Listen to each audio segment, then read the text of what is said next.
지목성에 오신 여러분들을 환영하고 축복합니다. 하나님께 새로운 날을 허락하셨는데요. 새로운 날을 걸맞는 새로운 은혜로 또 오늘 하루 우리 인생을 지킬 줄 믿습니다.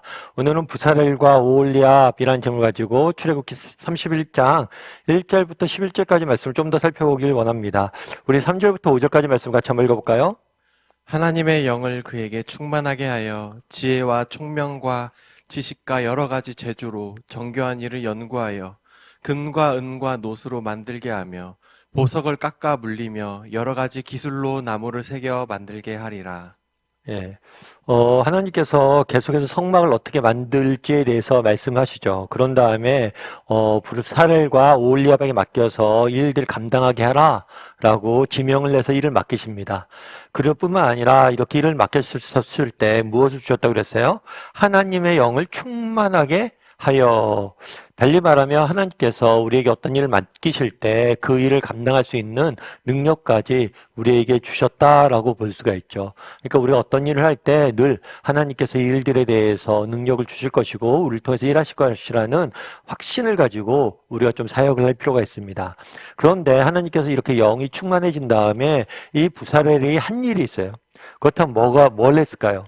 지혜와 청명과 지식과 여러 가지 재주로 정교한 일을 연구하여 금과 은과 노스로 만들게 하며 보석을 깎아 물리고 여러 가지 기구로 나무를 새겨 만들게 하라. 그러니까 무슨 일을 했냐면 어떤 연구 작업을 하고 또 도면을 그리고 나무에 새기고 목공 작업을 하고 다양한 금을 깎는 작업들을 하고 보석을 가꾸는 작업들을 하고 다양한 일들을 하는 모습들을 우리가 보게 됩니다. 성령이 충만한 다음에 여러 가지 일들을 하는 모습을 보게 돼요. 그럼 우리가 여기서 알 수 있는 사실은 뭘까요? 우리가 기독교인으로서 우리가 세상 살아갈 때 조심해야 될 것이 있습니다. 그것은 뭐냐면 이분법에 빠지는 거예요. 예를 들어 말씀 보고 기도하고 찬양하고 교회 봉사하는 것은 영적인 것이고 좋은 것이다 라는 생각을 갖고 있고, 이런 교회 봉사와 영적인 일 외에 일상 가운데 우리가 행하는 일들, 세상 일들, 이런 것은 세속적인 일이고 나쁜 일이라고 구분하는 그런 이분법에 빠지기 쉽습니다. 하지만 그렇지가 않아요. 우리가 일상 속에서 하는 일, 또 직장에서 가정에서 우리가 행하는 모든 일도 영적인 일이며 하나님의 이름을 기억해야 돼요. 그날에 부사렐에게 일을 맡깁니다. 일을 맡기고 뭘 했어요? 성령이 충만했다고 그랬어요. 그 충만해서 부사렐이 한 일은 뭡니까? 찬양하고 기도하고 말씀 본 게 아니에요.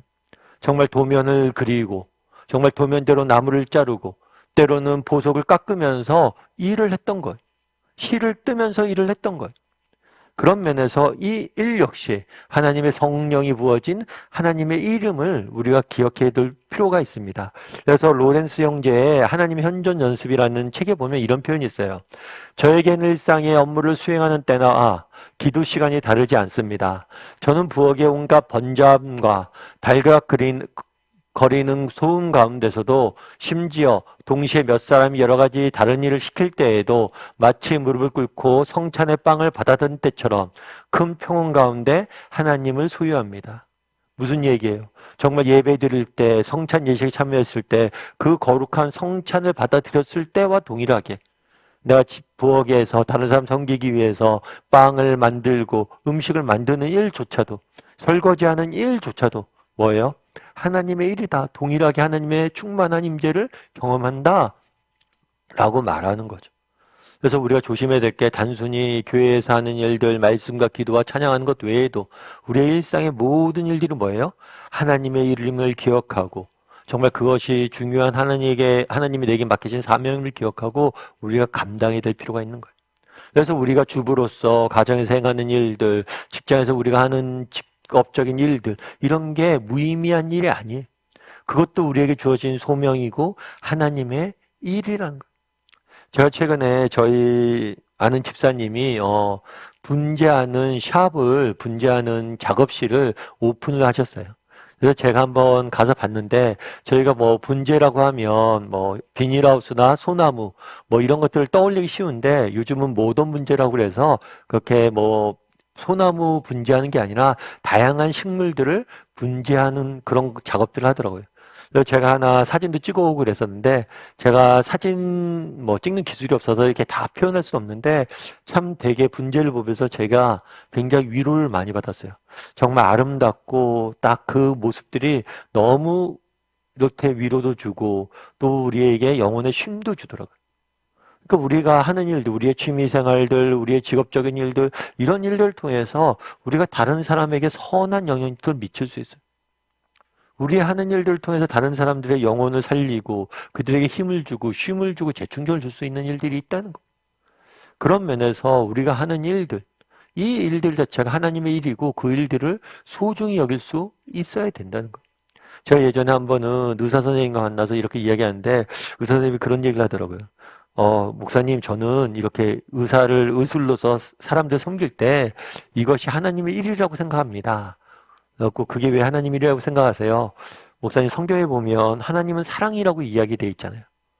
그러면 하나님의 일이란 사랑의 일이잖아요. 그래서 내가 정말 환자를 더 사랑하려고 그러고 환자를 더 잘 섬기려고 하다 보면 그 일이 하나님의 일이라고 전 믿어요. 왜냐하면 내가 사랑을 갖고 그 일을 하니까. 참 그 이야기를 듣고 조금 많이 이렇게 공감도 되고 은혜도 되더라고요. 여러분, 우리가 세상 속에서 오늘도 살아가야 되죠. 그게 내가 오늘 기도하고 말씀 보고 이것만이 하나님의 일이 아니에요. 우리가 세상 속에 하는 모든 일들, 우리가 하는 일상들, 우리가 하는 취미생활들 모든 것들이 하나님의 일이 될 수 있어요. 어떻게 그것이 하나님의 일이 될 수 있습니까? 정말 우리가 사랑하는 마음을 품고 정말 이 일들을 통해서 사람들을 섬기고 사랑하려고 하다 보면 그것이 하나님의 일이 되는 거예요. 그래서 바라기는 우리 다음의 식구들이 정말 그날의 부사렐과 오홀리압처럼 정말 성령 충만해서 정말 자신에게 맡겨진 사명들을 가정에서 일터에서 세상 속에서 감당했으면 좋겠어요. 그것이 하나님이 우리에게 주시는 일이고 사명이에요. 그리고 하나님께서 우리가 이런 마음을 했을 때 우리에게 그날에 부어주셨던 성령의 충만함들을 부어주실 거예요. 그래서 오늘 하루 세상 속에 살아가야 되는데 하나님, 우리가 일상 속에 살아가는 이 모든 것이 하나님이 내게 주신 일이고 사명임을 기억하고 또 성령 충만함 구함으로 하루하루 살아갈 수 아는 저와 여러분이 되기를 주님의 이름으로 소원합니다.